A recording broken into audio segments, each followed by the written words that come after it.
힐링가족 여러분 안녕하세요. 오늘은 7월 28일 수요일 새벽 5시 30분 모닝 브리핑 시작합니다. 그동안 3대 지수가 지속적으로 사상 최고로 올랐었는데 오늘은 많이 하락했습니다. 다우가 0.24% 하락, 또 나스닥은 1.21% 하락, S&P 500은 0.47% 하락을 했습니다. S&P 500보다 나스닥 종합지수가 항상 등락의 폭이 큽니다. 떨어질 때는 더 많이 떨어지고 또 올라갈 때는 또 더 많이 올라가는 경향이 있어요. 그래서 역사적으로 S&P 500 추종하는 ETF와 또 나스닥을 추종하는 ETF를 보면 수익률은 S&P 500의 나스닥 100 ETF가 한 2배 정도 됩니다. 1년 기준이 아니라 보통 5년, 10년 기준으로 보면 그렇게 되는데 등락의 폭은 항상 나스닥이 큽니다. 그래서 수익률은 좀 떨어지더라도 안정적인 S&P 500을 말씀을 드리는 것입니다. 또 나스닥 100은 1.12% 하락을 했습니다. 장중에 많이 하락을 했다가 완만히 오르면서 하락폭을 좀 줄였습니다. 중국은 그저께 어저께 계속 특히 홍콩의 이 항생주가 4%대 홍콩 증시가 이틀 연속 4%대 하락을 하고 중국 지수는 2%대 이상 하락을 하고 있습니다. 특히 기술주들이 중국의 기술주들이 상대적으로 하락폭이 큽니다. 미국의 연방준비제도 정례회의를 진행 중이에요. 이틀 동안. 그 다음에 파월 연준 의장이 테이퍼링에 대해서 그러니까 자산 매입 프로그램을 단계적으로 축소하는 것을 테이퍼링이라고 합니다. 테이퍼링에 대해서 어떤 발언을 내놓을지에 관심을 두고 있어요. 지금 이번에 오늘 이렇게 많이 하락한 이유는 코로나 델타 변이가 점점 확산이 되고 있어요. 또 하나는 중국 당국에서 규제를 해서 중국과 홍콩 증시가 지금 며칠째 지속적으로 하락도 급락 정도로 하락을 하고 있습니다. 또 하나는 미국 3대 지수가 연이어서 최고치 올랐죠. 그래서 차익 실현 매물까지 포함이 되어 있는 상태입니다. 현재까지 보면 S&P 500 지수 편입한 종목들, 그러니까 평균 500개는 되죠. 미국의 대표 종목들이 다 들어가 있습니다. 그 기업들의 현재까지 88%가 시장 예상을 웃도는 실적을 발표를 했습니다. 애플 같은 경우는 45년 역사상 최대 수익을 낼 것으로 예상을 하고 있는 상황이에요. 이 88%의 비율이 지금 실적 발표 중이죠. 실적 발표 끝까지 만약에 간다 그러면 2008년도에 이 관련 통계를 집계를 시작을 했어요. 그 이후 가장 높은 수준이 될 것이라고 지금 실적 발표 예상들을 다들 상당히 좋게 어닝 서프라이즈로 생각을 하고 있습니다. 그런데도 문제가 중국 증시가 지금 급락을 하고 있는 상황이니까 그 여파가 미국까지 왔어요. 아시아 증시의 여파는 미국에 그렇게 크게 안 오는데 이번에는 중국 증시의 여파가 하락 여파가 상당히 큽니다. 중국은 정보기술 IT죠. IT를 정보기술 그 회사들이에요. 그 대기업에 대한 규제 강화를 발표를 하고 있어요. 또 사교육 전면 금지 계획을 발표를 하고 있습니다. 특히 우리나라가 개인 투자자가 미국에서는 가장 많이 보유한 종목이 테슬라, 그 다음이 애플이에요.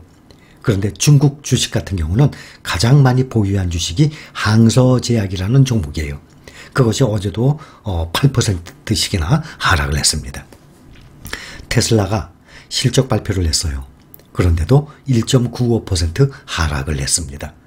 분기별 순이익이 드디어 10억 달러를 돌파했어요. 10억이면 100억, 1000억, 1조. 1조가 넘어가는 거죠. 순이익이 처음이에요. 작년에 같은 분기 대비해서는 순이익이 무려 10배나 올랐어요. 작년 같은 분기에는 그때가 1000억 좀 넘었었거든요. 1200억인가 그랬었어요. 그런데 지금 1조가 넘어갔으니까 이런 경우가 없을 거예요 아마. 작년 분기 대비 순이익이 10배가 늘어나는 회사가 그동안 기억으로 없었을 정도예요. 엄청나게 올랐죠. 그런데 1.95% 하락을 했어요. 전기차주들도 다들 급락했어요. 중국의 테슬라라 그러죠. 중국의 니오 8.8% 하락을 하고 또 니콜라라고 5.8% 하락을 했습니다. 테슬라가 1분기에는 전기차를 18만 4,800대를 납품을 했어요. 18만 4천. 18만 5천. 그런데 2분기에는 20만 대를 넘었어요. 20만 1000대를 납품을 했어요. 전기차 영업이익률이 테슬라가 28.4%나 나왔어요. 그러면 영업이익률이 28.4%라 그러면 우리나라 삼성전자의 약 2배 정도 되는 그러한 영업이익률이에요. 미국 주식 보유 금액 중에 1등이 약 10조 정도를 가지고 있어요. 우리 개인 투자자들이. 그것이 바로 테슬라예요. 약 10조 원 정도. 그 다음에 2위는 그거의 한 반, 4조 5천억 정도 가지고 있어요. 그것이 바로 애플입니다. 오늘 장 마감 후에 애플, 마이크로소프트, 알파벳 실적 발표 예정인데 아직은 찾아보니까 5시 마감 직후라서 실적 발표 결과가 아직 안 나왔지만 상당히 많은 호실적이 나올 것으로 예상을 합니다.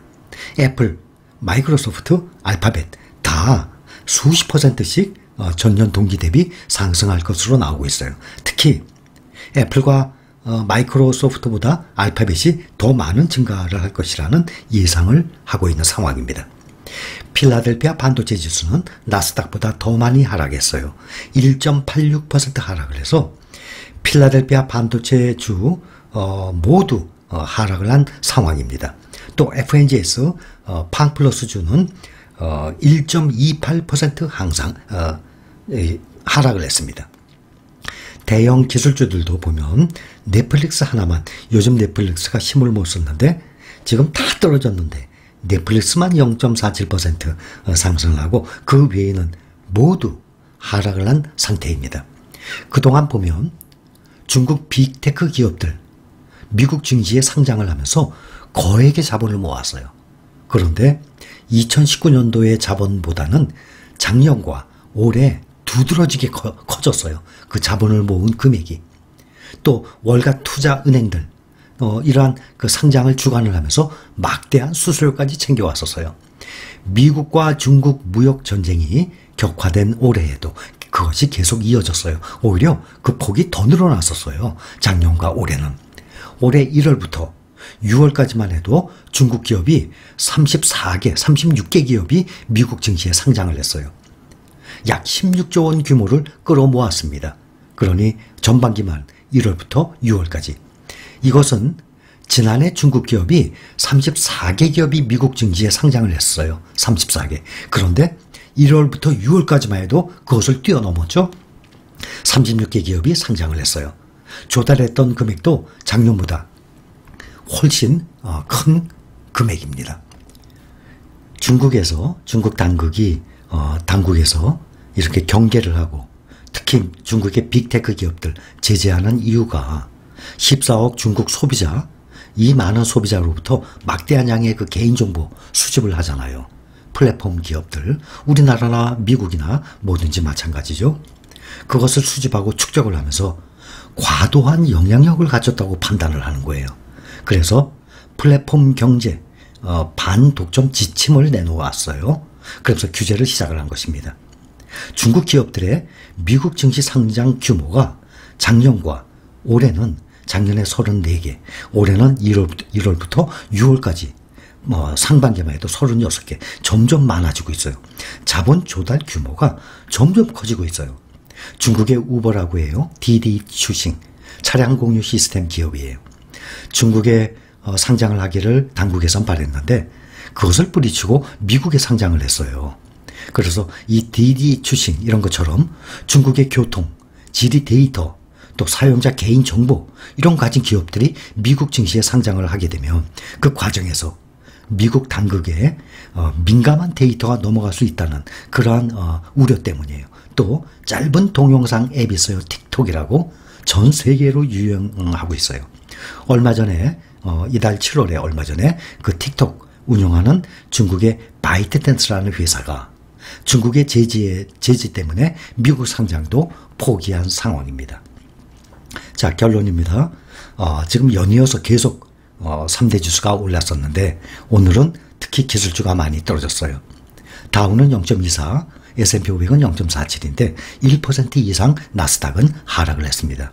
또 FNGS 팡플러스와 필라델피아 반도체도 1%대 하락을 했습니다.